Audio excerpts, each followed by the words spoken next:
Rich dad poor dad. पैसे के बारे में अमीर लोग अपने बच्चे को क्या सिखाते हैं जो गरीब और मध्य वर्ग के माता पिता नहीं सिखाते। Robert T Kiyosaki. Book bunker Hindi audio book. प्रस्तावना, इसकी बहुत जरूरत है। क्या स्कूल बच्चों को असली जिंदगी के लिए तैयार करता है? मेरे मम्मी डैडी कहते थे मेहनत से पढ़ो और अच्छे नंबर लाओ, क्योंकि ऐसा करोगे तो एक अच्छी तनख्वाह वाली नौकरी मिल जाएगी। उनके जीवन का लक्ष्य यही था कि मेरी बड़ी बहन और मेरी कॉलेज की शिक्षा पूरी हो जाए। उनका मानना था कि अगर कॉलेज की शिक्षा पूरी हो गई तो हम जिंदगी में ज्यादा कामयाब हो सकेंगे। जब मैंने 1976 में अपना डिप्लोमा हासिल किया, मैं फ्लोरिडा स्टेट यूनिवर्सिटी में अकाउंटिंग में ऑनर्स के साथ ग्रेजुएट हुई और अपनी कक्षा में काफी ऊंचे स्थान पर रही। तो मेरे मम्मी डैडी का लक्ष्य पूरा हो गया था। यह उनकी जिंदगी की सबसे बड़ी उपलब्धि थी। मास्टर प्लान के हिसाब से मुझे एक बिग 8 अकाउंटिंग फर्म में नौकरी भी मिल गई। अब मुझे उम्मीद थी एक लंबे करियर और कम उम्र में रिटायरमेंट की। मेरे पति माइकल भी उसी रास्ते पर चले थे। हम दोनों ही बहुत मेहनती परिवारों से आए थे जो बहुत अमीर नहीं थे। माइकल ने ऑनर्स के साथ ग्रेजुएशन किया था, एक बार नहीं बल्कि 2 बार। पहली बार इंजीनियरिंग के रूप में और फिर लॉ स्कूल से। उन्हें जल्दी ही पेटेंट लॉ में विशेषज्ञता रखने वाली वाशिंगटन डीसी की एक मानी हुई लॉ फर्म में नौकरी मिल गई और इस तरह उनका भविष्य भी सुनहरा लग रहा था। उनके करियर का नक्शा साफ था और यह बात तय थी कि वह भी जल्दी रिटायर हो सकते थे। हालांकि हम दोनों ही अपने करियर में सफल रहे, परंतु हम जो सोचते थे हमारे साथ ठीक वैसा ही नहीं हुआ। हमने कई बार नौकरियां बदली, हालांकि हर बार नौकरी बदलने के कारण सही थे, परंतु हमारे लिए किसी ने भी पेंशन योजना में निवेश नहीं किया। हमारे रिटायरमेंट फंड हमारे खुद के लगाए पैसों से ही बढ़ रहे थे। हमारी शादी बहुत सफल रही और हमारे 3 बच्चे हैं। उनमें से 2 कॉलेज में हैं और तीसरा अभी हाई स्कूल में गया ही है। हमने अपने बच्चों को सबसे अच्छी शिक्षा दिलाने में बहुत सा पैसा लगाया। 1996 में एक दिन मेरा बेटा स्कूल से घर लौटा। स्कूल से उसका मोह भंग हो गया था। वह पढ़ाई से ऊब चुका था। मैं उन विषयों को पढ़ने में इतना ज्यादा समय क्यों बर्बाद करूं जो असल जिंदगी में मेरे कभी काम नहीं आएंगे।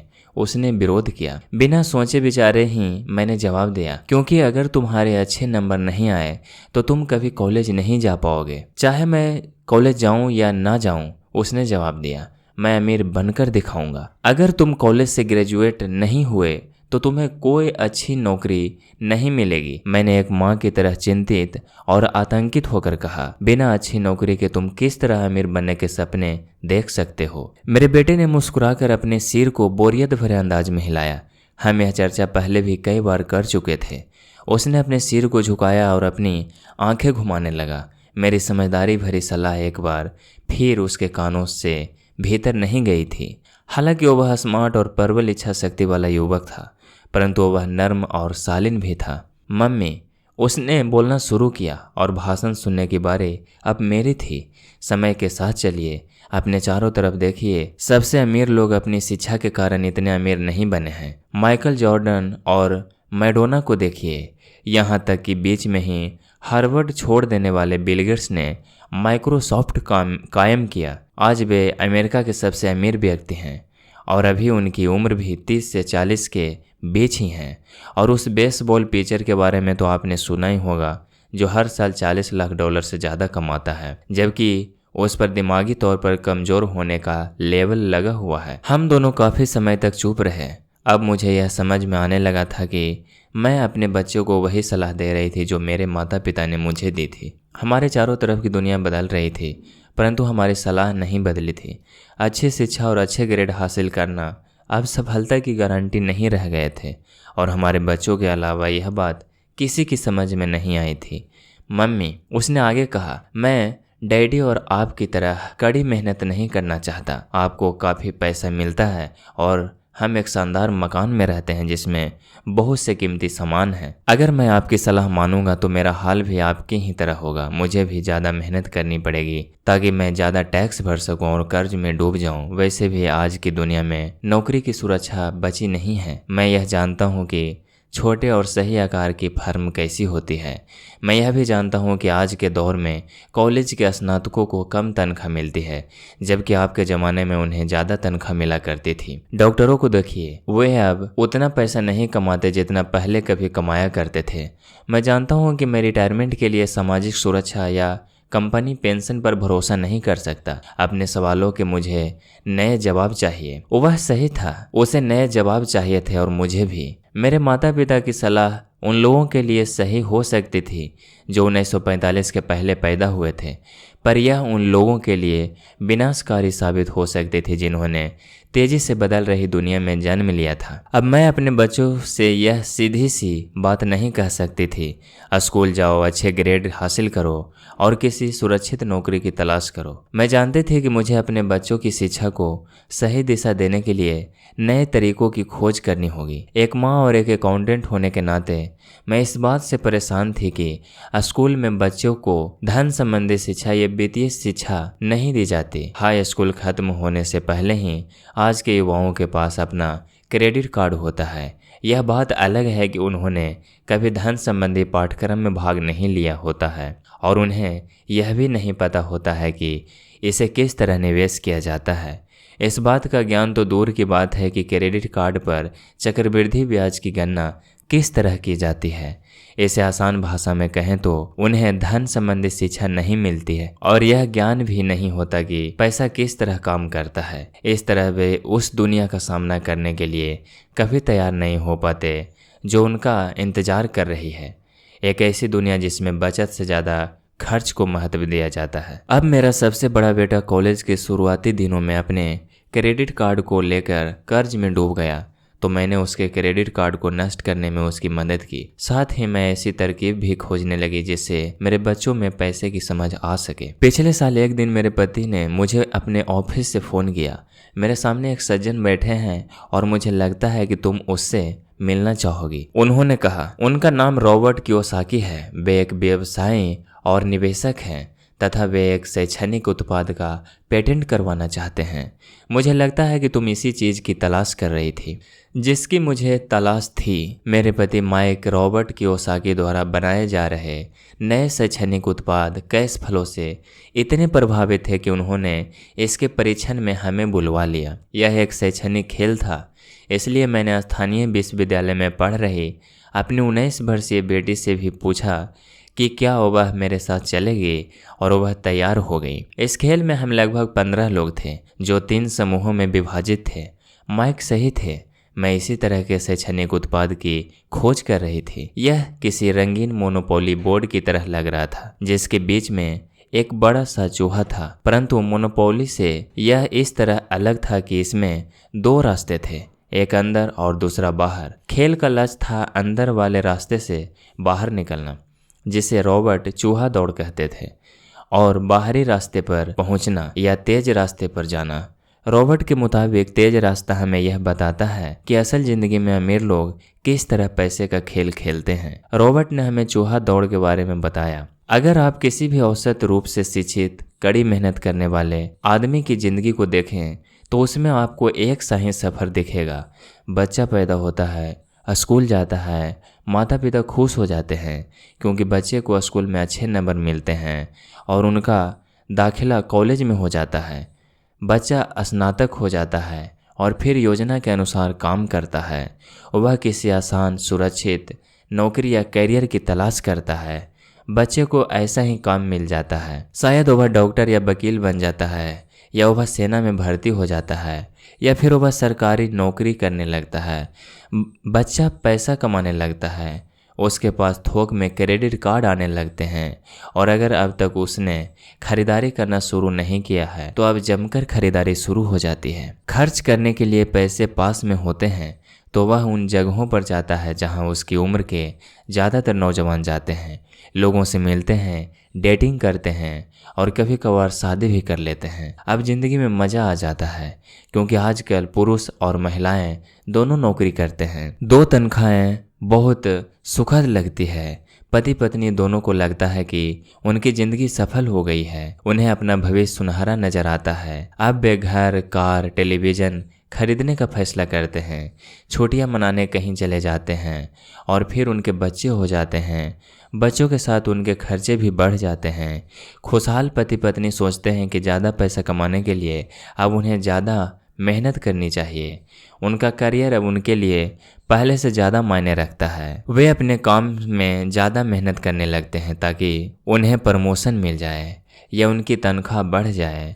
तनख्वाह बढ़ती है पर उसके साथ ही दूसरा बच्चा पैदा हो जाता है। अब उन्हें एक बड़े घर की ज़रूरत महसूस होती है। वे नौकरी में और भी ज़्यादा मेहनत करते हैं, बेहतर कर्मचारी बन जाते हैं और ज़्यादा मन लगाकर काम करने लगते हैं।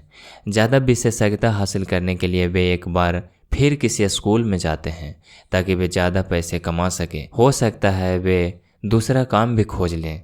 उनकी आमदनी बढ़ जाती है परंतु उस आमदनी पर इन्हें इनकम टैक्स भी चुकाना पड़ता है। यही नहीं, उन्होंने जो बड़ा घर खरीदा है उस पर भी टैक्स देना होता है। इसके अलावा उन्हें सामाजिक सुरक्षा का टैक्स तो चुकाना ही है। इसी तरह बहुत से टैक्स चुकाते चुकाते उनकी तनख्वाह चुक जाती है। वे अपनी बढ़ी हुई तनख्वाह लेकर घर आते हैं और हैरान होते हैं कि इतना सारा पैसा आखिर कहाँ चला जाता है। भविष्य के लिए बचत के हिसाब से वे कुछ म्यूचुअल फंड भी खरीद लेते हैं और अपने क्रेडिट कार्ड से घर का किराना खरीदते हैं। उनके बच्चों की उम्र अब 5 या 6 साल हो जाती है। यह चिंता भी उन्हें सताने लगती है कि बच्चों के कॉलेज की शिक्षा के लिए भी बचत जरूरी है। इसके साथ ही उन्हें अपने रिटायरमेंट के लिए पैसा बचाने की चिंता भी सताने लगती है। 35 साल पहले पैदा हुए यह खुशहाल दंपति अब अपनी नौकरी के बाकी दिन चूहा दौड़ में फंसकर बिताते हैं। वे अपनी कंपनी के मालिकों के लिए काम करते हैं, सरकार को टैक्स चुकाने के लिए काम करते हैं और बैंक में अपनी गिरवी संपत्ति तथा क्रेडिट कार्ड के कर्ज को चुकाने के लिए काम करते हैं। फिर वे अपने बच्चों को यह सलाह देते हैं कि उन्हें मन लगाकर पढ़ना चाहिए, अच्छे नंबर लाने चाहिए और किसी सुरक्षित नौकरी की तलाश करनी चाहिए। वे पैसे के बारे में कुछ भी नहीं सीखते और इसलिए वे जिंदगी भर कड़ी मेहनत करते रहते हैं। यह प्रक्रिया पीढ़ी दर पीढ़ी चलती रहती है। इसे चूहा दौड़ कहते हैं। चूहा दौड़ से निकलने का एक ही तरीका है और वह यह कि आप अकाउंट्स और इन्वेस्टमेंट दोनों क्षेत्रों में निपुण हो जाएं। दिक्कत यह है कि इन दोनों ही विषयों को बोरिंग और कठिन माना जाता है। मैं खुद एक CPA हूँ और मैंने बिग 8 अकाउंटिंग फर्म के लिए काम किया है। मुझे यह देखकर ताज्जुब हुआ कि रॉबर्ट ने इन दोनों बोरिंग और कठिन विषयों को सीखना कितना रोचक, सरल और रोमांच बना दिया था। सीखने की प्रक्रिया इतनी अच्छी तरह छुपा ली गई थी। जब हम चूहा दौड़ से बाहर निकलने के लिए जी जान लगा रहे थे तो हमें यह ध्यान ही नहीं रहा कि हम कुछ सीख रहे थे। शुरू में तो हम एक नए शैक्षणिक खेल का परीक्षण कर रहे थे परंतु जल्द ही इस खेल में मुझे और मेरी बेटी को मज़ा आने लगा। खेल के दौरान हम दोनों ऐसे विषयों पर बात कर रहे थे जिनके बारे में हमने पहले कभी बातें नहीं की थी। एक लेखापाल होने के कारण इनकम स्टेटमेंट और बैलेंस शीट से जुड़ा खेल खेलने में मुझे कोई परेशानी नहीं हुई। मैंने खेल के नियम और इसकी बारीकियां समझाने में अपनी बेटी और दूसरे लोगों की मदद भी की। उस रोज़ मैं चूहा दौड़ से सबसे पहले बाहर निकली और केवल मैं ही बाहर निकल पाई। बाहर निकलने में मुझे 50 मिनट का समय लगा। हालांकि खेल लगभग 3 घंटे तक चला। मेरी टेबल पर एक बैंकर बैठा था, इसके अलावा एक व्यवसायी था और एक कंप्यूटर प्रोग्रामर भी था। मुझे यह देखकर बहुत हैरत हुई कि इन लोगों को अकाउंटिंग या इन्वेस्टमेंट के बारे में कितनी कम जानकारी है, जबकि ये विषय उनकी ज़िंदगी में कितनी ज़्यादा अहमियत रखते हैं। मेरे मन में यह सवाल भी उठ रहा था कि वे असल ज़िंदगी में अपने पैसे धेले के कारोबार को कैसे संभालते होंगे। मैं यह समझ सकती थी कि मेरी 19 साल की बेटी क्यों नहीं समझ सकती, पर ये लोग तो उससे दुगने उम्र के थे और उन्हें ये बातें समझ में आनी चाहिए थी। चूहा दौड़ से बाहर निकलने के बाद मैं 2 घंटे तक अपनी बेटी और इन शिक्षित अमीर वयस्कों को पासा फेंकते और अपना बाजार फैलाते देखती रही।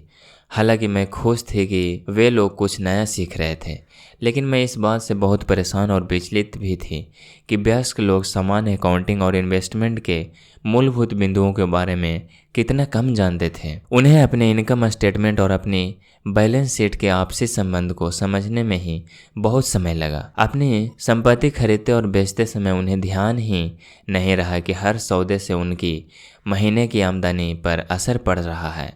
मैंने सोचा असल ज़िंदगी में ऐसे करोड़ों लोग होंगे जो पैसे के लिए सिर्फ इसलिए परेशान हो रहे हैं क्योंकि उन्होंने ये दोनों विषयों कभी नहीं पढ़े। मैंने मन में सोचा भगवान का शुक्र है कि हमें मज़ा आ रहा है और हमारा लक्ष्य खेल में जीतना है। जब खेल खत्म हो गए तो रॉबर्ट ने हमें 15 मिनट तक कैश फ्लो पर चर्चा करने और इसकी समीक्षा करने के लिए कहा। मेरी टेबल पर बैठा व्यवसायी खुश नहीं था, उसे खेल पसंद नहीं आया था। मुझे यह सब जानने की कोई ज़रूरत नहीं है, उसने जोर से कहा। मेरे पास इन सब के लिए अकाउंटेंट, बैंकर और वकील है जिन्हें यह सब मालूम है। रॉबर्ट का जवाब था, क्या आपने गौर किया है कि ऐसे बहुत से अकाउंटेंट हैं जो अमीर नहीं हैं, और यही हाल बैंकर्स, वकीलों, स्टॉक ब्रोकर्स और रियल एस्टेट ब्रोकर्स का भी है। वे बहुत कुछ जानते हैं और प्रायः वे लोग स्मार्ट होते हैं, परंतु उनमें से ज़्यादातर अमीर नहीं होते, चूँकि हमारे स्कूल हमें वह सब नहीं सिखाते जो अमीर लोग जानते हैं। इसलिए हम इन लोगों से सलाह लेते हैं। परंतु एक दिन जब आप किसी हाईवे पर कार से जाते हैं, आप ट्रैफिक जाम में फंस जाते हैं।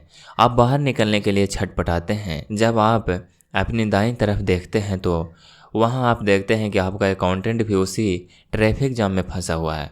फिर आप अपनी बाईं तरफ देखते हैं और आपको वहां अपना बैंकर भी उसी हाल में नजर आता है। इससे आपको हालात का अंदाजा हो जाएगा। कंप्यूटर प्रोग्रामर भी इस खेल से प्रभावित नहीं हुआ था। यह सीखने के लिए मैं सॉफ्टवेयर खरीद सकता हूँ। बैंकर जरूर प्रभावित हुआ था। मैंने स्कूल में अकाउंटिंग सीखी थी, परंतु मैं अब तक यह नहीं समझ पाया था कि इसे असल ज़िंदगी में किस तरह काम में लाया जाए। अब मैं समझ गया हूँ, मुझे चूहा दौड़ से बाहर निकलने के लिए खुद को तैयार करने की ज़रूरत है। परंतु मेरी पुत्री के विचारों से मैं सबसे ज़्यादा रोमांचित हुई। उसने कहा, मुझे सीखने में बड़ा मज़ा आया। मैंने इस बारे में बहुत कुछ सीखा कि पैसा असली ज़िंदगी में किस तरह काम करता है और इसका निवेश किस तरह करना चाहिए। फिर उसने आगे कहा, अब मैं जानती हूँ कि मैं अपने काम करने के लिए किस तरह का व्यवसाय चुनूँ, और यह व्यवसाय चुनने का कारण नौकरी की सुरक्षा, उससे मिलने वाले फायदे या तनख्वाह नहीं होंगे। अगर मैं इस खेल में सिखाए जाने वाली बातें सीख जाती हूँ तो मैं कुछ भी करने के लिए आज़ाद हूँ, और वह सीखने के लिए आज़ाद हूँ जो मैं दिल से सीखना चाहती हूँ। अभी तक मुझे उस चीज़ को सीखना पड़ता था जिससे मुझे नौकरी पाने में मदद मिले। अगर मैं यह खेल सीख जाती हूँ तो मुझे नौकरी की सुरक्षा और सामाजिक सुरक्षा की ज़्यादा चिंता नहीं होगी, जैसे कि मेरी बहुत सी सहेलियों को होती है। खेल खत्म होने के बाद मुझे रॉबर्ट से बात करने के लिए ज़्यादा समय नहीं मिला। हमने उनकी योजना पर आगे बातें करने के लिए बाद में मिलने का फैसला किया। इतना तो मैं जानती थी कि इस खेल के बहाने रॉबर्ट यह चाहते थे कि लोगों में पैसे की बेहतर समझ विकसित हो जाए। यही कारण था कि मैं उनकी योजनाओं के बारे में ज़्यादा जानने के लिए उत्सुक थी।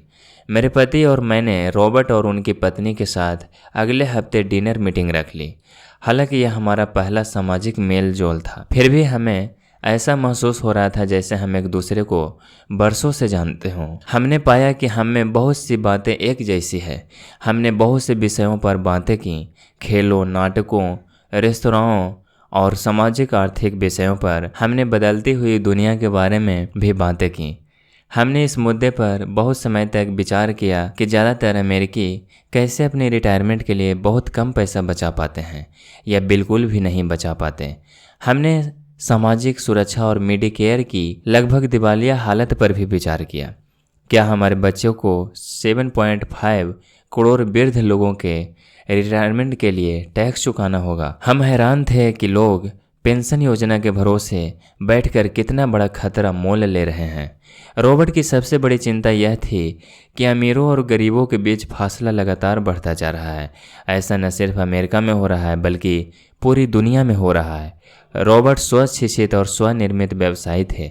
वे दुनिया भर में निवेश कर चुके थे और 47 वर्ष की उम्र में रिटायर होने में सफल हो गए थे।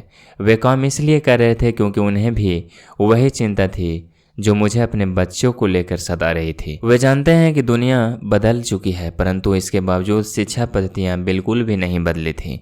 रॉबर्ट के अनुसार बच्चे सालों तक दकियानुसी शिक्षा पद्धति में अपना समय गुजारते हैं और ऐसे विषय पढ़ते हैं जो उनके जीवन में कभी भी कहीं भी काम नहीं आने वाले हैं, और वे ऐसी दुनिया के लिए तैयार करते हैं जिसका अब नामो निशान भी नहीं बचा है। आज आप किसी भी बच्चे को जो सबसे खतरनाक सलाह दे सकते हैं वह यह है, स्कूल जाओ, अच्छे नंबर लाओ और कोई सुरक्षित नौकरी ढूंढो। उन्होंने कहा, यह पुरानी सलाह है और यह खराब सलाह है। अगर आप यह देख सकते हैं कि एशिया, यूरोप, दक्षिण अमेरिका में क्या हो रहा है, तो तो आप भी उतनी ही चिंतित होंगी जितना कि मैं। रॉबर्ट के अनुसार यह बुरी सलाह है, क्योंकि अगर आप चाहते हैं कि आपके बच्चे का भविष्य आर्थिक रूप से सुरक्षित हो तो आप पुराने नियमों के सहारे नए खेल को नहीं खेल सकते। यह बहुत खतरनाक होगा। मैंने उससे पूछा कि पुराने नियमों से उसका क्या मतलब है। मेरी तरह के लोग अलग तरह के नियमों से खेलते हैं और आपकी तरह के लोग पुराने नियमों की लीक पर ही चलते रहते हैं। उन्होंने कहा, क्या होता है जब कोई कॉरपोरेशन स्टाफ कम करने की घोषणा करता है? लोगों को नौकरी से निकाल दिया जाता है, परिवार तबाह हो जाते हैं, बेरोजगारी बढ़ जाती है। हाँ, परंतु कंपनी पर इसका क्या असर पड़ता है, खासकर जब वह कंपनी स्टॉक एक्सचेंज में दर्ज हो। जब स्टाफ कम करने की घोषणा होती है तो स्टॉक की कीमत बढ़ जाती है। मैंने कहा, जब कंपनी तनख्वाह का खर्च कम करती है तो बाजार इस बात को पसंद करता है, ऐसा चाहे स्टाफ कम करके किया जाए या फिर कंप्यूटर के माध्यम से किया जाए। उन्होंने कहा, आप ठीक कह रही हैं, और जब स्टॉक की कीमतें बढ़ती हैं तो मेरी तरह के लोग, यानी जिनके पास उस कंपनी के शेयर होते हैं, वे ज़्यादा अमीर हो जाते हैं। अलग तरह के नियमों से मेरा यही आशय था। कर्मचारी हारते हैं, मालिक और निवेशक जीतते हैं। रॉबर्ट कर्मचारी और मालिक के बीच के फर्क को समझा रहे थे। यह फर्क था अपनी किस्मत पर खुद अपना नियंत्रण होना या फिर अपनी किस्मत पर किसी दूसरे का नियंत्रण होना। परंतु ज़्यादातर लोग यह नहीं समझ पाते हैं कि ऐसा क्यों होता है। मैंने कहा, उन्हें लगता है कि यह ठीक नहीं है। उसका जवाब था, इसलिए तो बच्चों से यह कहना मूर्खता है, अच्छी शिक्षा प्राप्त करो। यह सोचना मूर्खता है कि स्कूलों में दी जा रही शिक्षा से बच्चे उस दुनिया का सामना करने के लिए तैयार हो जाएंगे जिसमें वे कॉलेज के बाद पहुंचने वाले हैं। हर बच्चे को ज़्यादा शिक्षा की ज़रूरत है, एक अलग तरह की शिक्षा की, और उन्हें नए नियमों को जानने की भी ज़रूरत है, अलग तरह के नियमों को जानने की। धन के कुछ नियम होते हैं जिनसे अमीर लोग खेलते हैं और धन के कुछ और नियम होते हैं जिनसे बाकी 95% लोग खेलते हैं, और ये 95% लोग उन नियमों को अपने घर और स्कूल में सीखते हैं। इसीलिए आजकल किसी बच्चे से यह कहना खतरनाक है, मन लगाकर पढ़ो और अच्छी नौकरी खोजो। आज बच्चों को अलग तरह की शिक्षा की ज़रूरत है, और आज की शिक्षा नीति उन्हें कुछ मूलभूत बातें नहीं सिखा पा रही है। इस बात से कोई फर्क नहीं पड़ता कि क्लासरूम में कितने कंप्यूटर रखे हैं या स्कूल कितना पैसा खर्च कर रहे हैं। जब शिक्षा नीति में वह विषय ही नहीं है तो उसे किस तरह पढ़ाया जा सकता है। अब सवाल यह उठता है कि हर माता पिता अपने बच्चों को वह सिखा सकते हैं जो वे स्कूल में नहीं सीख पाते। आप अपने बच्चे को अकाउंटिंग किस तरह सिखाते हैं? क्या इससे वे बोर नहीं हो जाते? और आप उन्हें किस तरह निवेश करना सिखाएंगे? जब एक पालक के रूप में आप खुद निवेश के खतरे से डरते हैं, अपने बच्चों को सुरक्षित जीवन के लिए तैयार करने के बजाय मैंने यह बेहतर समझा कि उन्हें रोमांचक जीवन के लिए तैयार किया जाए। तो आप किस तरह किसी बच्चे को धन और उन सब चीज़ों के बारे में सिखा सकते हैं जिन पर हमने अभी विचार किया है? मैंने रॉबर्ट से पूछा, हम किस तरह इसे माता पिता के लिए आसान बना सकते हैं, खासकर तब जब उन्हें खुद की इसकी समझ न हो। उन्होंने कहा, मैंने इस विषय पर एक पुस्तक लिखी है। वह पुस्तक कहाँ है? मेरे कंप्यूटर में। यह बरसों से वहीं बिखरी पड़ी है। मैं कभी कभार उसमें कुछ बातें जोड़ देता हूँ, परंतु मैं आज तक उसे कभी इकट्ठा नहीं कर पाया। मैंने इस पुस्तक को तब लिखना शुरू किया था जब मेरी पहली पुस्तक बेस्ट सेलर हो गई थी, परंतु मैं अभी तक अपनी नई पुस्तक को पूरा नहीं कर पाया हूँ। यह अभी भी खंडों में है, और वह पुस्तक निश्चित रूप से खंडों में ही थी। उन बेतरतीब खंडों को पढ़ने के बाद मैंने यह फैसला किया कि पुस्तक निश्चित रूप से बेहतरीन थी, और वह पुस्तक निश्चित रूप से खंडों में ही थी। उन बेतरतीब खंडों को पढ़ने के बाद मैंने यह फैसला किया कि पुस्तक निश्चित रूप से बेहतरीन थी और समाज में इसकी बहुत ज़रूरत थी, खासकर ऐसे समय में जब दुनिया तेज़ी से बदल रही थी। हम दोनों तत्काल इस निर्णय पर पहुंचे कि मैं रॉबर्ट की पुस्तक में सह लेखक बन जाऊं। मैंने उनसे पूछा कि उनके विचार से किसी बच्चे को कितनी वित्तीय शिक्षा की ज़रूरत होती है। उन्होंने कहा कि यह बच्चे पर निर्भर करता है। अपने बचपन में ही उन्होंने यह जान लिया था कि वे अमीर बनना चाहते थे, और उन्हें एक ऐसे पिता स्वरूप व्यक्ति मिल गए जो अमीर थे और जो उनका मार्गदर्शन करने के इच्छुक भी थे। रॉबर्ट का कहना था कि शिक्षा ही सफलता की नींव है। जिस तरह स्कूल में सीखी गई बातें बहुत महत्वपूर्ण होती है, उसी तरह धन संबंधी समझ और बोलने की कला भी महत्वपूर्ण होती है। आगे की कहानी रॉबर्ट के दो डैडियों के बारे में है, जिनमें से एक अमीर है और दूसरे गरीब। इनके नजरिए रॉबर्ट उन रहस्यों को बताएंगे जो उन्होंने अपने जीवन में सीखे हैं। दोनों डैडियों के बीच का अंतर एक खास बात उजागर करता है। इस पुस्तक को मैंने बढ़ाया है, इसमें कुछ जोड़ा और घटाया है और इसे व्यवस्थित करने का काम किया है।